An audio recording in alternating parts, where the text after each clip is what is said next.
আসসালামু আলাইকুম প্রিয় ষষ্ঠ শ্রেণীর শিক্ষার্থীরা, তোমাদের গণিত বইয়ের ৯৬ পৃষ্ঠার আমরা কাজ সমাধান করব। দেখো এখানে বলেছে তোমরা 4 থেকে ওয়াই সংবলিত 5টি এবং জেড সংবলিত 5টি সমীকরণ লেখো। এখন দেখো সমীকরণ মানে কি? সমীকরণ সহজভাবে বলতে গেলে দেখো একটি সমীকরণের দুইটি পক্ষ থাকে। দেখো সমান সমান চিহ্ন বাম পাশে রাশিকে বাম পক্ষ, ডান পাশের রাশিকে ডান পক্ষ বলা হয়। মানে হলো তোমার কি থাকবে, এটা সমান সমান থাকবে, তার আগে এবং পরে। আগেরটাকে বলা হয় বাম পক্ষ, পরেরটাকে বলে ডান পক্ষ। বাম পক্ষে অথবা ডান পাশে মানে পক্ষে উভয় পাশে যে কোনো একটা পাশে চলক থাকতে হবে। যেমন এখানে বলছে ওয়াই সংবলিত, তো আমরা ওয়াই রাখবো চলক হিসাবে। আর এখানে বলছে জেড সংবলিত, তারপরে আমরা ফার্স্টে জেড সংবলিত 5টি সমীকরণ আঁকবো, মানে লিখবো। ঠিক আছে, তো আমরা প্র্যাকটিক্যালে দেখাই, তারপর বুঝতে পারবা।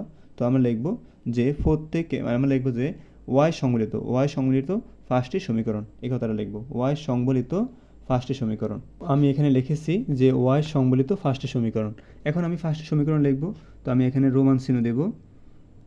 তো এখন দেখো সমীকরণ লিখবো, তো সমীকরণ কি দিতে পারো, এখানে আমরা বলছি ওয়াই সংবলিত, তো আমরা ওয়াই নিই, তার সাথে ফেলাস দিব, আমরা ফেলাস মনে করো 5 নিলাম, তোমার মতো তুমি 6 নিতে পারো, সমস্যা নেই। ইকুয়াল এখানে তুমি একটা সংখ্যা নিবা, তুমি তোমার ইচ্ছা নিতে পারো, তো আমি এখানে 15 নিলাম। ঠিক আছে, দেখো ওয়াই প্লাস 5 ইকুয়াল 15 মানে 15। এখন দেখো এটা সমীকরণ হয়েছে। সমীকরণ কেন হলো? কারণ সমান সমান আছে, তার আগে অথবা পরে কি থাকতে হবে, চলক থাকতে হবে, চলক হিসাবে ওয়াই আছে এখানে, তো এটা সমীকরণ হলো।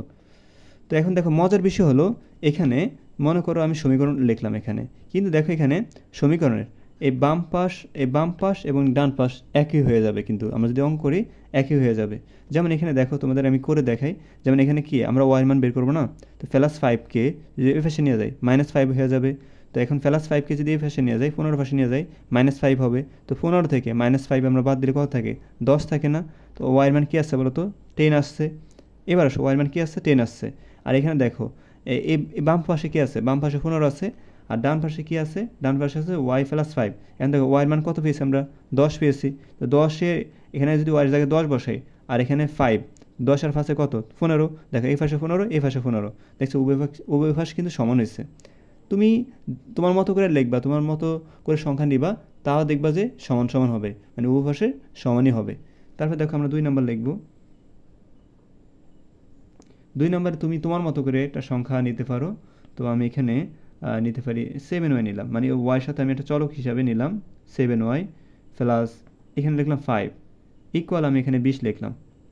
তাও তোমার অঙ্ক হবে, ঠিক আছে, তাও তোমার অঙ্ক হবে, তুমি সমীকরণ হিসাবে দিতে পারো। তো এখানে মোট কথা হচ্ছে কি, তুমি ফার্স্ট রকম করে লিখবা। এখন দেখো এখানে ওয়াই ছিল শুধু, এখন 7y লাগাইলাম। তারপর 3 নাম্বারটা তুমি তোমার মতো করে লিখবা। তো মনে করো আমি এখানে 2y লিখলাম, এখানে 7y লিখছি, এখানে 2y লিখলাম। তারপরে এখানে ফেলাস লিখছি, এখন দিব মাইনাস। ঠিক আছে, এখানে আমি 5 তো লিখেছি, আবার লিখলাম 5 লিখলাম, কারণ ফেলাস তো এখানে ফেলাস ছিল, আমি এখানে মাইনাস দিলাম, সমস্যা নেই। ফার্স্টের সমীকরণ লিখবো আলাদা আলাদাভাবে। এখানে দেখো আমরা ওয়াই এখানে আগে সংখ্যা ছিল, আমরা এখানে চলক হিসেবে নিব ওয়াই প্লাস 2, আমার মতো করে আমি নিলাম। কিন্তু শর্ত কি, সমান থাকতে হবে আর চলক থাকতে হবে। এক পাশে থাকুক অথবা দুই পাশে থাকুক, যে কোনো পাশে থাকলে হবে বা উভয় পাশে থাকলে হবে। তো আমি 2-3টা লিখেছি এখানে। এখানে ফার্স্টটা লিখি 4 নাম্বার। 4 নাম্বারে আমি কি নিতে পারি, এখানে ওয়াই নিতে পারি, -7 নিতে পারি, আর এখানে আমরা 10 নিলাম। ঠিক আছে, কোনো সমস্যা নেই। 1 নাম্বার, তারপরে এখানে আগে আমরা সংখ্যা নিই, 10 মাইনাস ওয়াই নিব, তারপরে এখানে আমরা 20 নিই। ঠিক আছে, তো এটা একটা সমীকরণ। ঠিক আছে, তো এই ফার্স্টটা সমীকরণ আমি লিখলাম ওয়াই সংবলিত।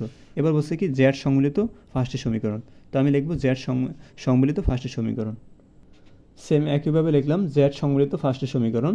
তো তুমি 1 নাম্বার দিয়ে জেড সংবলিত লিখবা। এখানে দেখো এখানে আমরা ওয়াইয়ের জায়গায় তো আমরা জেড বসে দিলে হয়ে যায়। হ্যাঁ, ওয়াইয়ের জায়গায় আমরা জেড বসে দিলে কিন্তু আমাদের মানে সমীকরণ হয়ে যায়। তো মনে করেন ওয়াইয়ের জায়গায় আমি কী দিলাম, জেড দিলাম, আর নতুন করে তৈরি করার দরকার আছে কি, জেড দিলাম, এখানে ফেলাসের ফেলাস আর 5-এর 5 ইকুয়াল 15 হয়ে গেল, একটা সমীকরণ হয়ে গেল। 2 নম্বর সমীকরণ তুমি এখানে জেড লিখবা, চলক হিসেবে জেড থাকবে।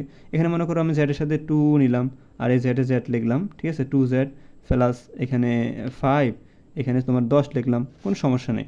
তারপরে 3 নাম্বার তুমি তোমার মতো করে লিখবে, কিন্তু কী থাকতে হবে, সমান থাকতে হবে, সমান চিহ্ন থাকতে হবে, একটা চলক থাকতে হবে। ঠিক আছে, মানে চলক চিহ্ন থাকতে হবে। ঠিক আছে, তারপরে দেখো এখানে আমি জেড লিখবো, এখানে প্লাস 2z লিখবো, ঠিক আছে, কোনো সমস্যা নেই। এখানে আমি কি দেবো 10 দিলাম, কোনো সমস্যা নেই। তারপর দেখো এখানে আমরা 4 নাম্বার কি লিখবো, এখানে আমরা 20 লিখবো প্লাস এখানে কি লিখবো 2z লিখবো, ঠিক আছে, ইকুয়াল এখানে 40 লিখবো।